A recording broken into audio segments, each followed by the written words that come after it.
Bonjour, dans ce nouvel épisode de Fait Maison, Fait avec Passion, on va voir un peu de recyclage de boîtes de palettes pour faire des transats. En plus, ça va me permettre d'un peu vider mon garage de tous les morceaux de bois qui traînent. C'est très bien. Bon, c'est pas tout ça, mais générique.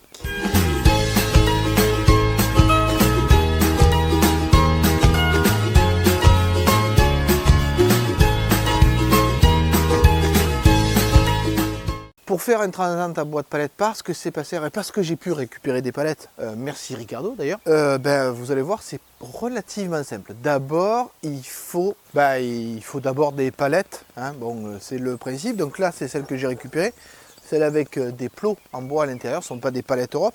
Du coup, à démonter, je ne vous cache pas que c'est un peu galère. D'ailleurs, il suffit de regarder ce qui reste pour se rendre compte qu'effectivement, j'ai pas mal galéré, donc un paquet de clous, des morceaux de planches cassées, des morceaux de palettes que j'ai pas démontés, mais maintenant j'ai suffisamment de planches, de palettes propres, à savoir démonter et sans clous. Il m'en reste encore quelques-unes à démonter, mais pour l'instant j'en ai pas besoin, pour pouvoir faire un ou deux transats. Donc on va voir dans le garage ce qui me reste comme morceaux de bois pour faire l'armature. Voilà, donc j'ai tout mis à l'extérieur. Ça, c'est tous les morceaux de bois dont je ne me sers pour aucun projet, où il y a des clous à l'intérieur, ou voilà. Donc ça va me servir à faire les armatures. Et vu ce que j'ai là, je vais au moins en faire 2 ou 3, essayer de calculer, puisque j'ai calculé que le transat devait faire 2 mètres de long à peu près, sur 60-70 de large. Je pense que je vais partir sur 70 pour avoir quelque chose d'un peu confortable en termes d'assises. Bon, alors déjà, première étape, il va falloir découper tous ces éléments à longueur. Les éléments les plus longs, je vais les garder à 2 mètres de long, et les autres, je vais m'en servir pour faire les traverses de 60. Je vais garder quand même un élément en bois le plus droit possible, enfin celui-là, un élément en bois pour faire les pieds, et donc je prendrai le bois qui a été traité pour résister à l'humidité. Donc première étape, découper tous ces morceaux de bois pour permettre de faire le support des lattes. Et après, on pourra couper les lattes et les visser sur ce cadre. Alors par contre, je voudrais faire un petit système de bois qui se rabat, parce que c'est plus sympa d'avoir un dossier qui peut se régler. Bon, on va voir ça après. D'abord, découpe du premier 4 de 2 mètres par 70. Et là, c'est la scie à onglet électrique qui va être très pratique. Ça y est, j'ai mes traverses longues de 2 mètres, enfin 1,98 m, parce que j'en avais déjà une à cette taille, donc j'ai recoupé toutes les autres à la même. Et j'ai mes traverses qui vont aller ici, d'un bord à l'autre. Alors du coup, pour assembler les deux, j'ai plusieurs choix. Je pourrais mettre des dominos, mais j'ai pas l'accessoire nécessaire pour le faire sur des petites surfaces comme ça. Je pourrais mettre des tourillons aussi, et je pourrais visser ou clouer. En fait, comme choix, je vais simplement couper le bois ici par rapport à la taille de cette traverse, et comme ça, je vais faire un assemblage à mi-bois avec très probablement une vis pour renforcer la chose. Mais l'assemblage à mi-bois, ça me semble quelque chose de correct et de solide. Donc comme ça, j'aurai ma surface pour commencer à poser mes lattes. Donc, je vais tracer ici les tailles de ce que je dois découper. Ensuite, je découpe, assemblage, vissage avec des vis inox. Et comme ça, j'aurai mon cadre déjà qui me servira pour poser les morceaux de planche que j'ai récupérés des palettes. Du coup, pour le couper, je pense que je vais le faire avec le multi-tool Fein, ça ira plus vite. Puis pour des coupes à 90, c'est quand même bien adapté. Ou alors à la scie sauteuse, je sais pas. Ou peut-être plus à la scie sauteuse, ça sera plus rapide. Bon, déjà, traçage, découpe et assemblage. Et on se retrouve juste après.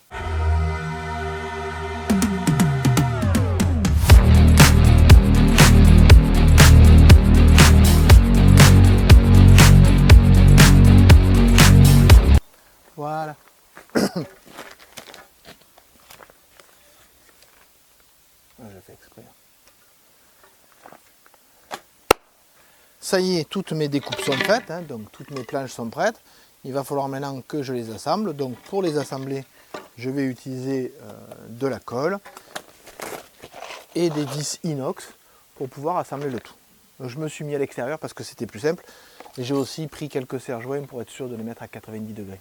Donc rien de bien complexe, un peu de méthode et c'est bon.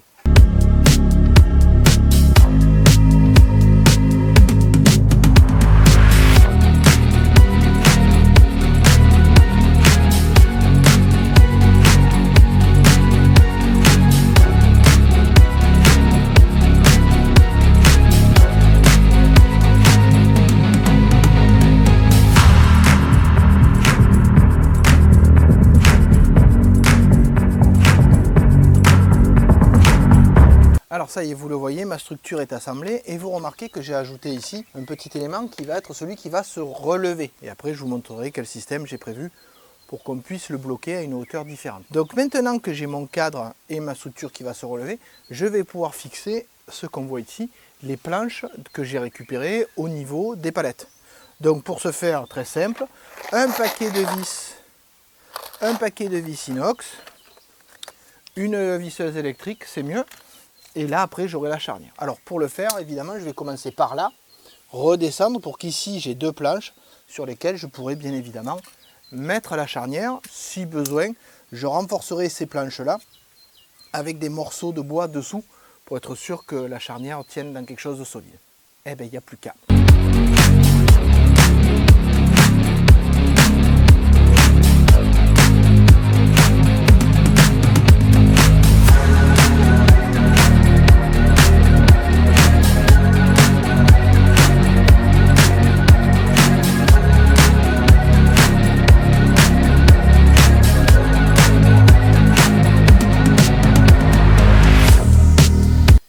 L'avantage, c'est qu'en plus, en mettant de ce côté les planches qui sont abîmées, vu que je vais couper, bien évidemment, ben ça me permet de me débarrasser des planches abîmées. Bon, l'inconvénient, c'est pour celles qui ne sont pas abîmées, je ne sais pas ce que je vais en faire.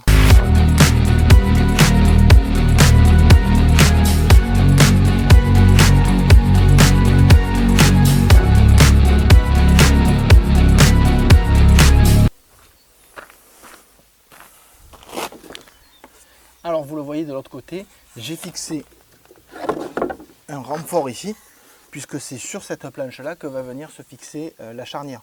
Donc je vais être sûr que ça tienne bien. Donc j'ai rajouté ici un morceau de bois qui va me permettre de complètement solidifier l'ensemble et être sûr que ça tienne. Alors pour la charnière, j'ai choisi des clous avec une tête. Ça y est, ma charnière est fixée. Donc maintenant je vais continuer à mettre mes planches jusqu'au bout. Et après, vous allez le voir avec un coup de, sûrement de Festool TS55, un petit coup de scie et c'est réglé. Et il me restera les pieds à mettre et peut-être une poignée ici pour pouvoir tirer le truc plus facilement.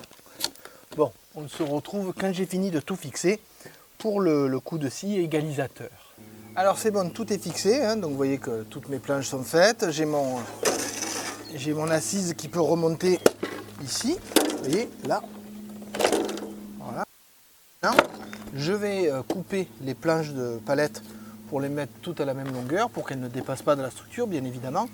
Et après je pourrai passer un petit coup de ponçage pour faire propre ou alors je le ferai à la fin peut-être. Et après je pourrai utiliser donc ce morceau là pour faire les 4 ou 6 pieds de la structure en faisant en sorte de bien évidemment bien les accrocher sur la totalité de la structure. Donc je n'ai plus qu'à découper en utilisant la règle et ma scie plongeante.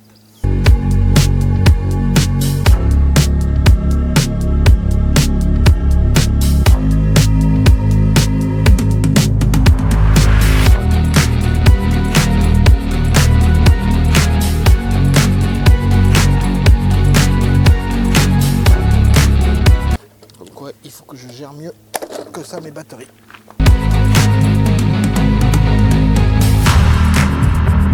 Alors le temps que les batteries chargent, parce que je n'avais pas vérifié pour ma scie électrique, je vais en profiter pour mettre les pieds en place. Donc j'ai pris du bois qui est traité, c'est pour ça qu'il a cette couleur légèrement verte. Hein.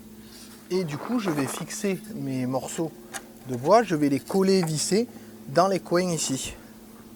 Donc ça me permettra d'avoir non seulement une tenue par la colle, mais des vis ici et des vis ici aussi pour tenir dans les deux sens. Donc comme ça je suis sûr que mes pieds ne bougeront pas et si jamais il y a un problème je pourrais toujours mettre une équerre pour le tenir là en plus. Bon du coup c'est parti pour tout faire.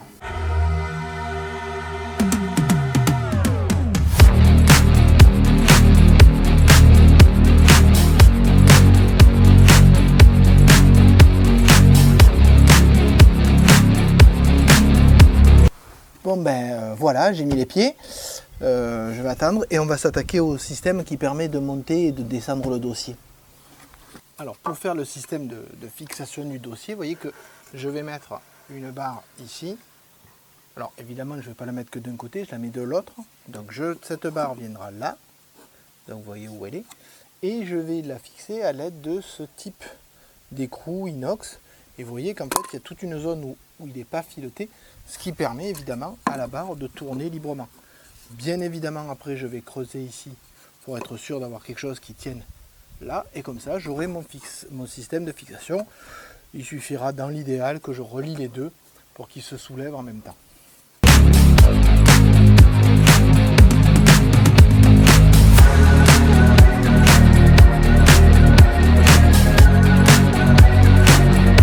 Voilà, vous voyez que mon système est fixé, il peut tourner librement et se ranger si j'ai besoin.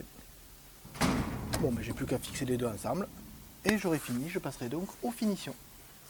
Alors ça y est, j'ai fini mon système de fixation, donc je vous montre. Vous voyez que là, j'ai creusé une encoche pour que ça puisse s'appuyer sur cette barre là.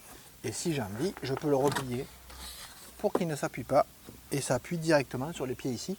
J'ai même une position de mi-hauteur si je veux. Il suffit que j'appuie ça sur le sol et j'ai une position de mi-hauteur. Donc 1, 2 et 3 positions pour mon transat. Donc ce qui me reste à faire maintenant, c'est de poncer tout ça, d'arrondir un peu les angles avec une affleureuse, ça sera quelque chose de moins agressif, et de mettre soit une protection grasse, soit un coup de peinture, je ne sais pas encore. Donc déjà, première étape, tout poncer, tout décaper pour le rendre un peu moins brut que ça. Bientôt la fin. Alors ça y est, le transat est complètement monté, vous le voyez. Donc je vais juste maintenant m'attacher aux finitions, à savoir je vais utiliser ma défonceuse parce que je ne sais pas où sont les pièces de mon affleureuse. À savoir je vais juste utiliser ma défonceuse avec une mèche quart de rond pour arrondir tous les bords ici. Et ensuite je vais poncer le tout pour pouvoir appliquer une finition dessus. Donc rien de bien complexe, mais faut le faire pour avoir un produit un peu fini.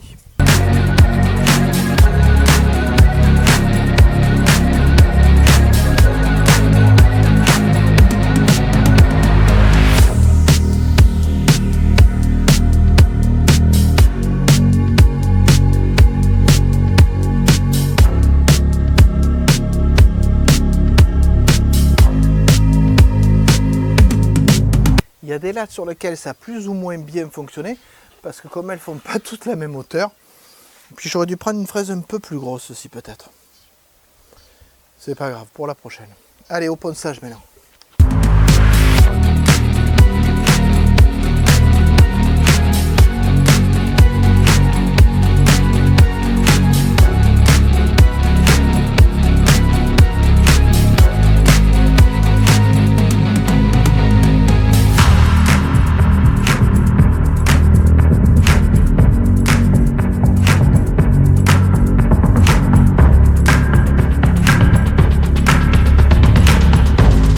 Petit détail, j'ai trouvé quand je me suis mis dessus que là il y avait quand même une flèche relativement importante malgré l'épaisseur du bois.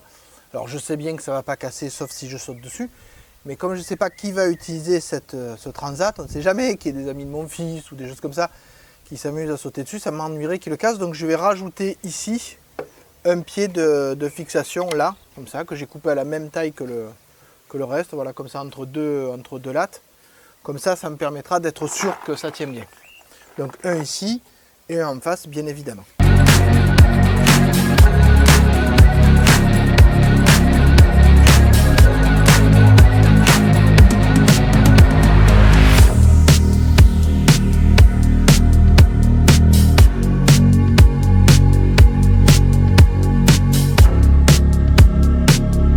Ça y est, le montage définitif est fait. J'ai mis 6 pieds finalement. Pour les pieds qui restent, je les fais avec des morceaux de latte de palette, donc ça m'a rien pris de plus en termes de matériaux. Donc voilà, ce bricolage est terminé. Il me reste à passer une couche de protection que je vais faire avec de l'huile de lin, hein, ça coûte pas cher, on reste dans le thème de la récup. En plus honnêtement, à part les tables pour poser mes imprimantes 3D ou mon laser, j'en ai pas fait grand chose, donc là ça sera très bien. Bien évidemment, il faudra lui laisser le temps de sécher parce que c'est un produit qui sèche très longtemps et on risque sinon de tacher un peu les choses qu'on pourrait mettre dessus. Donc ça ira là-bas au soleil ou de l'autre côté pour avoir bien le temps de sécher avant d'être mis en place. Donc j'espère que vous avez apprécié cette vidéo, que ça vous a montré un peu 2-3 trucs qu'on pouvait faire avec du bois de palette. Surtout, n'hésitez pas à mettre en commentaire si vous avez d'autres idées sur ce qu'on pourrait faire avec ce bois, notamment avec les 2000 lattes là qui me restent, hein, peut-être en faire une table basse. Sinon, j'espère vous revoir dans une autre vidéo de fait maison, fait avec passion, parce que vous le savez, même si c'est pas extraordinaire, j'y mets du cœur et j'ai des objets plutôt simples. Allez, je vous dis au revoir et à bientôt. Ouais, bien évidemment, une fois que tout est fait, je vous mets une petite vidéo de l'objet fini avec sa couche d'huile de lin, un peu jaunie, mais bon, bien protégée.